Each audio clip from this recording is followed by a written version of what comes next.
Assalamualaikum warahmatullahi wabarakatuh. Kita bertemu kembali dalam perkuliahan sejarah agama dan materi kita kali ini adalah sejarah agama Katolik dan Kristen ya.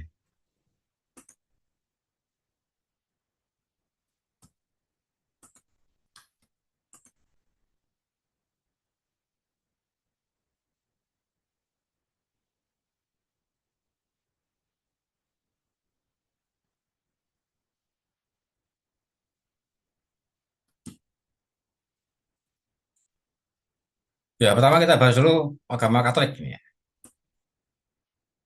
Ini nanti satu rangkaian sejarah ya dengan agama Kristen ya. Kristen Protestan ya. Secara etimologis, Katolik ini dari kata Katolikos ya, bahasa Yunani yang artinya ajaran yang tersebar ke seluruh dunia.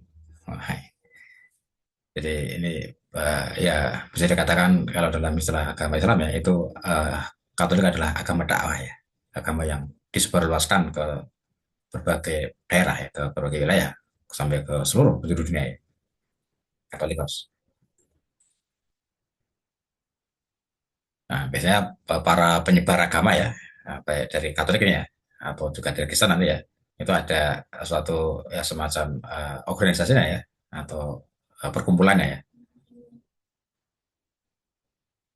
Ada misionaris, ada sending ya. Sending ini biasanya suatu perkumpulan atau ya organisasi ya dari tokoh-tokoh agama Katolik yang bertugas untuk menyebarkan ya uh, agama Katolik ke ya berbagai daerah, ke berbagai wilayah gitu ya, jending ya. Kalau di Kristen, Protestan misionaris ya.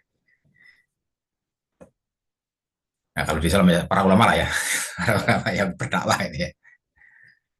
Di Indonesia ada organisasi ya, ada MUI misalnya ya, kan organisasi ulama ya. Nah, tugasnya mendakwakan ajaran agama ya. Nah, Kristen, Katolik juga begitu ya, agama bisa dikatakan agama dakwah gitu ya, agama yang ya di apa disebarkan oleh para petugasnya ya, yang punya otoritas kewenangan untuk menyebarkan agama ini ya ke seluruh penjuru dunia.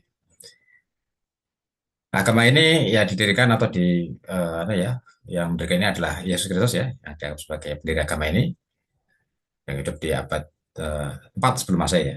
Inilah yang meletakkan dasar-dasar spiritual agama Gereja Katolik ya. Nah, kemudian ya di Palestina ya selama 4 tahun. Nah, ini awal mula dari agama Katolik ya, Yesus Kristus ya.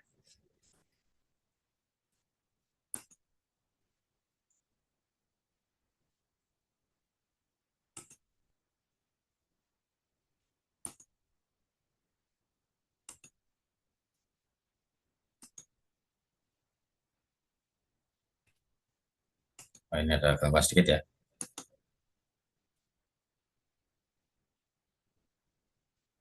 Ya, yang kedua adalah Paulus ya.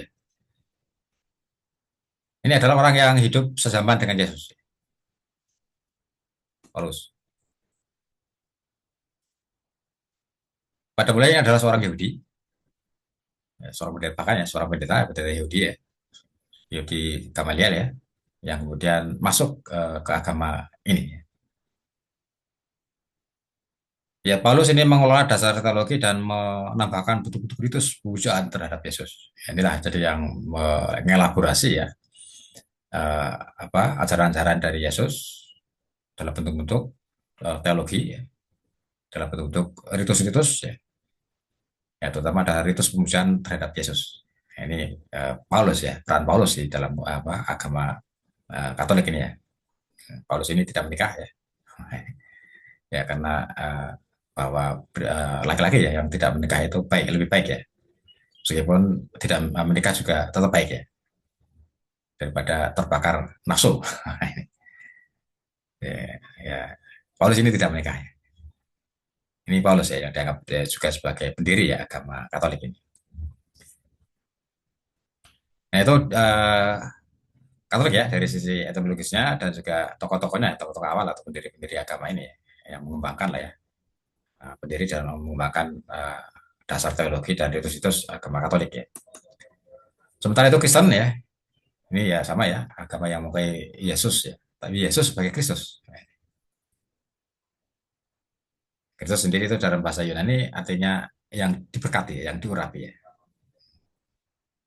Atau dalam bahasa Ibrani adalah Mesias, seorang Mesias ya. Dalam bahasa Arab Al-Masih. Sehingga Yesus atau apa di dalam agama Islam ada istilah Isa Al-Masih, ya. Sang Juru Selamat ya. Artinya yang diberkati ya, yang artinya Sang Juru Selamat. Ya. Ini Kristen ya, dari kata Kristus yang artinya yang diberkati, yang diurapi. Kalau Katolikos tadi, Katolik dari kata Katolikos ya, yang artinya agama yang menyebar ke seluruh dunia ya. Nah, tempat ibadah kedua agama ini ya, di gereja ya, ini gereja dari kata igreja ya, bahasa Portugis yang artinya kawanan domba yang dikelilingi oleh eh, seorang gembala. Nah, ini sehingga dalam terminologi agama ini ada istilah gembala ya, domba ya, gembala ya, ada penggembala ya. Nah, ini ya tentu sebuah gambaran ya bagaimana seorang pengikut uh, agama ya dan seorang nabinya ya atau ya, sosok yang menjadi panutannya gitu ya, yang berkumpul ya berkoloni ya dalam satu komunitas ya. Ini digambarkan begini ya di dalam gereja gitu.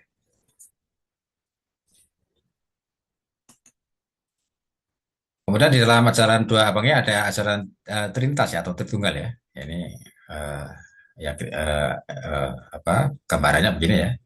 Nah, ketiganya adalah pribadi Tuhan ya yang sehingga harus disembah dengan cara yang sama. Nah, ya ini cukup terkenal ya ajaran Trinitas ini ya. Nah, ini apa rahasianya dari ajaran Trinitas ini ya? Ya, ini berangkat dari keterbatasan akal manusia ya untuk mengetahui ya, tentang wahyu yang diturunkan yang diturunkan pada Yesus. Manusia terbatas akalnya untuk memahami itu ya, wahyu ya. Nah, sehingga untuk memudahkan manusia memahaminya, maka ya dibuatlah gambaran ajaran seperti ini ya, sehingga akan lebih mudah dipahami, diterima oleh pengikutnya ya. Kalau menerima wahyu ya yang turun kepada Yesus, uh, ya secara pemikiran ada hambatan gitu ya untuk memahaminya ya, sehingga di uh, konseptualisasikan dalam bentuk yang lebih mudah dipahami ya dalam bentuk uh, doktrin Trinitas ini. Ya, ini dari sisi sistem kepercayaan ya.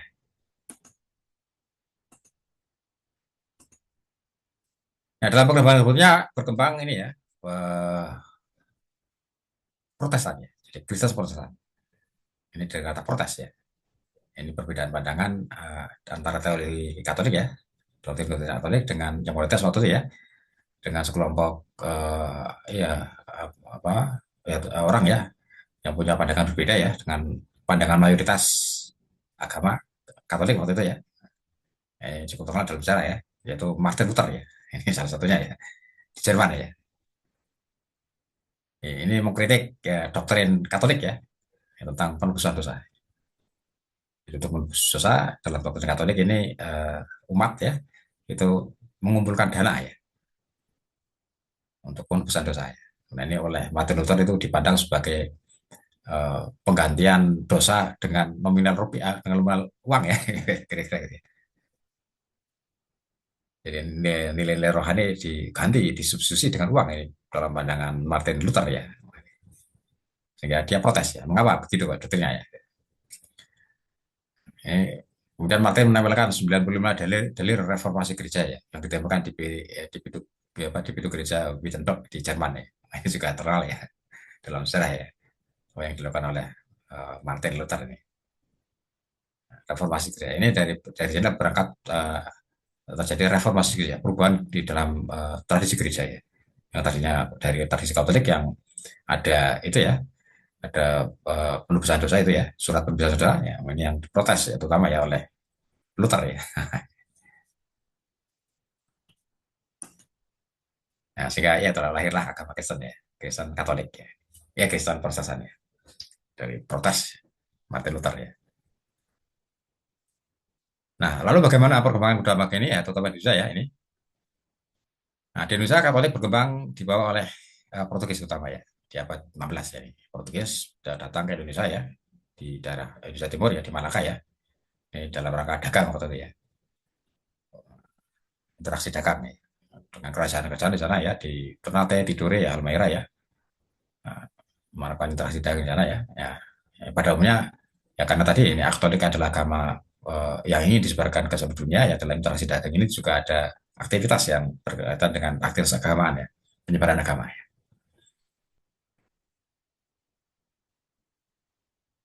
Nah, di kawasan ini Portugis melakukan monopoli dagang ya. Wah ini yang akhirnya mendapat reaksi penolakan terhadap raja-raja atau kerajaan-kerajaan setempat ya, melakukan perlawanan ya.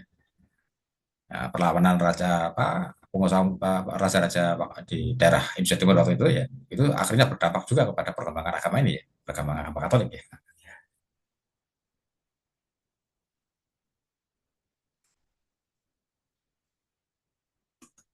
Ini faktor politik dagang yang ya apa berdampak ya pada uh, penyebaran agama ya, sehingga terjadi perlawanan-perlawanan dari berbagai raja di daerah Indonesia Timur waktu itu ya.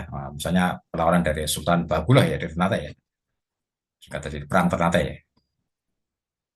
Bahkan tidak hanya di daerah itu ya, di daerah kawasan Indonesia Timur ya, ini Portugis juga mendapat perlawanan dari ya hampir semua di kawasan Asia Tenggara ya, yang Portugis melakukan interaksi dagang ya, dan juga di dalamnya ada unsur penyebaran agama ya. Sehingga banyak pakai kegagalan ini Portugis ya. Nah, karena apa ya dihadapkan pada perlawanan, maka akhirnya ya Portugis ini mengandalkan eh, kekuatan armada perangnya ya, yang itu banyak menghabiskan biaya ya. Ya, apa biaya itu apa banyak terserap untuk perang ini ya. Nah, itu juga akan nanti berdampak pada penyebaran agama ya.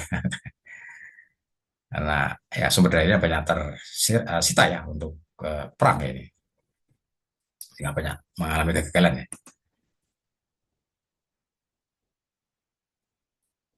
Cuma juga ada perpecahan dari para pemimpin apa ya Portugis waktu itu ya, sehingga ya memperlemah ya kekuatan Portugis ya. Nah itu juga berpengaruh ya kegagalan Portugis di dunia dagang ya, karena banyak mendapat perlawanan secara uh, ya apa politik ya, so, kekuatan perang ya, akhirnya berdampak juga pada penyebaran agama ya.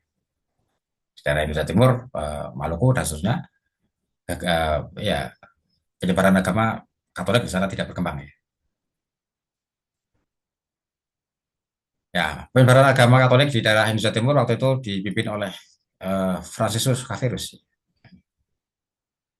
Sehingga tokoh ini ya banyak mengalami hambatan, kendala ya dalam penyebaran agamanya di sana ya. Karena kegagalan Portugis dalam misi dagangnya ya.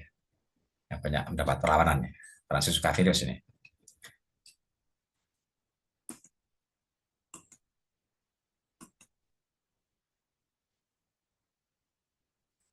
Nah, kemudian karena kegagalan ini akhirnya ya apa Fransiskus Xavierus ini eh, apa ya mengalihkan ya misinya ke daerah eh, yang kalau sekarang itu daerah Timur Leste ya, dulu Timur Timur ke daerah sana. Ya. Nah di sana Katolik banyak berkembang ya, berkembang agama Katolik ya, sampai hari ini ya, sehingga nama Fransiskus Xavierus ini banyak diabadikan ya, menjadi nama-nama di daerah ini ya. Nah, dan juga di Indonesia ini banyak digunakan ya dengan singkatan FX ini ya, Fransiskus Xavierus ya dari tokoh ini ya. Nah itu uh, ya dan apa perkembangan agama Katolik sampai hari ini ya banyak berkembang di itu ya, daerah timur sekarang negara Timur Leste ya. Nah, karena ya Francis Gavas itu kemudian mengarahkan misi agamanya ke daerah sana karena kegagalan Portugis di Indonesia Timur ya di Maluku dan seterusnya itu. Nah sedangkan Kristen ya ini ya banyak disebarkan oleh Belanda ya. Belanda ya, ya ini lama di Indonesia ya sampai ratusan tahun ya sehingga berkembang agama ini ya. Dan ya tetap ya mendapatkan banyak perlawanan ya. Pertama juga misi dagang, VOC ya, kemudian menjadi pemerintah Hindia Belanda ya, dan juga banyak mendapat perlawanan ya.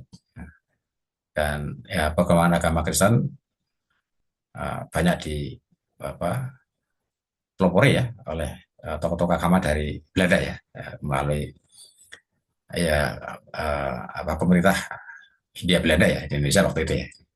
Nah, ini perbedaan perkembangan agama Katolik dan Kristen di Indonesia ya. Sampai hari ini kedua agama ini ya masih berkembang di Indonesia ya, dengan latar sejarah yang seperti itu ya.